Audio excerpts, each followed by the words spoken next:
notarmos também, outra coisa na vida de Abraão, é que Deus, quando ele pediu Isaac, Deus ele estava pedindo, na verdade, a Abraão. E é interessante que, para nós, hoje em dia, nós devemos entender que tudo que nós colocamos em primeiro lugar, na frente de Deus, nós corremos o risco de perder. Como assim?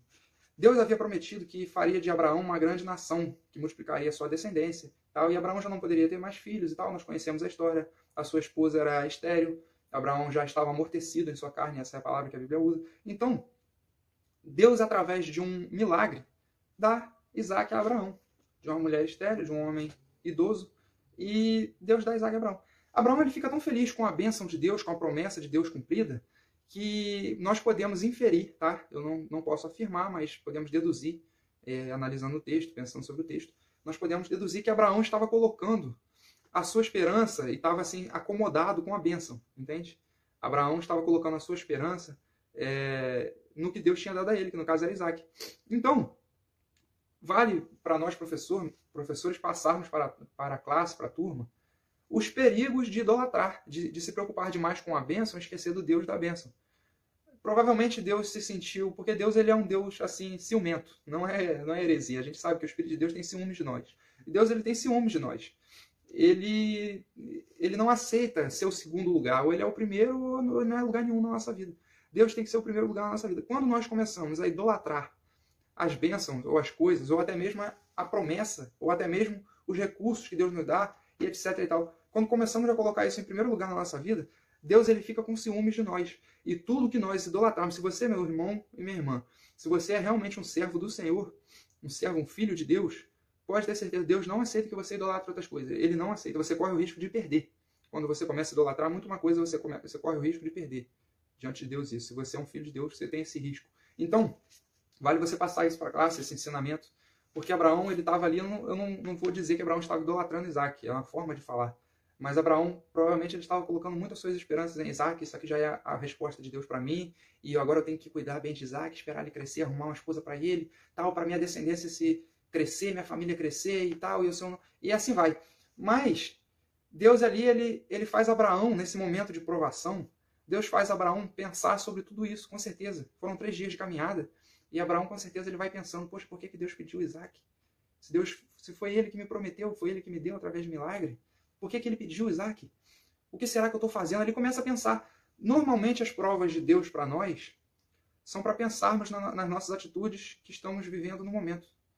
Deus normalmente nos dá provas para nos libertar de coisas. As provas de Deus, as provações de Deus, não são para nos destruir. O diabo, sim, ele tenta nos provar, de certa forma, para nos tentar, para nos fazer cair, para nos destruir. Mas Deus nos prova para nos aprovar, para nos purificar. A nossa fé, quanto mais provada, se ela for uma fé genuína, mais purificada ela fica. Entende? O cristão, à medida que ele vai passando provações da parte de Deus, ele vai ficando mais refinado, mais purificado, mais santo, mais entregue e etc.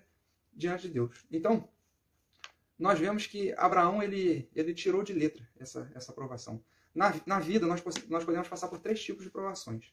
Eu já falei isso aqui numa outra aula.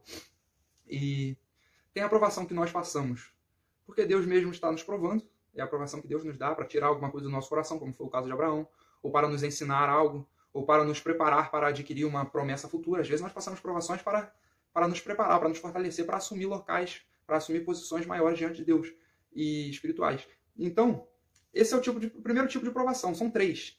É a aprovação que Deus nos dá, tem a aprovação que nós pegamos com a nossa própria mão, e tem a aprovação que nós passamos por causa dos outros.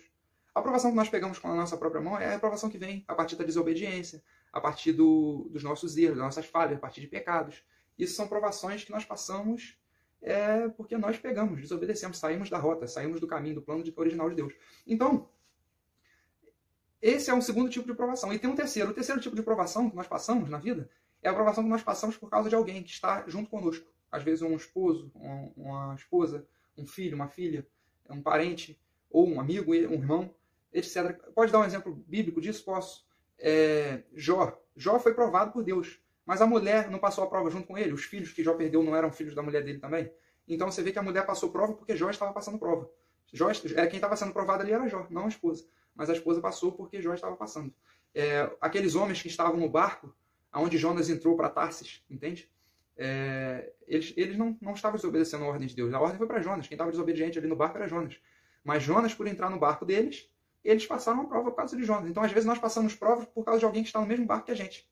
E esse tipo de provação não tem como você parar ou consertar. Você tem que suportar e orar para Deus dar o discernimento para a pessoa que está sendo provada e tal, para essa prova acabar mais rápido. Porque toda prova ela acaba quando a gente aprende lição. Entende? Na escola, você primeiro estuda para depois fazer a prova, né? Primeiro aprende para depois fazer a prova, né? Com Deus é diferente. Primeiro a gente passa a prova para aprender, né? Então, vale lembrar também que um outro ensinamento sobre esse terceiro tipo de provação é que às vezes a gente passa a prova por pessoas que estão no mesmo barco que nós, porque nós vendemos ingressos barato demais para entrar no nosso barco.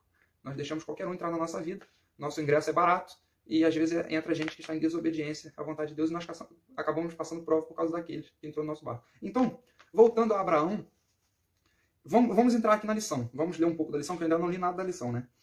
No tópico 1, diz assim: no primeiro chamado de Abraão, Deus diz: sai-te da tua terra e da tua parentela, da casa do teu pai, para a terra que eu te mostrarei. Neste momento, ele chama Abraão novamente e diz: toma agora o teu filho, teu único filho, Isaque, a quem amas, e vai-te à terra de Moriá, e oferece ali em holocausto sobre uma das montanhas que eu te direi.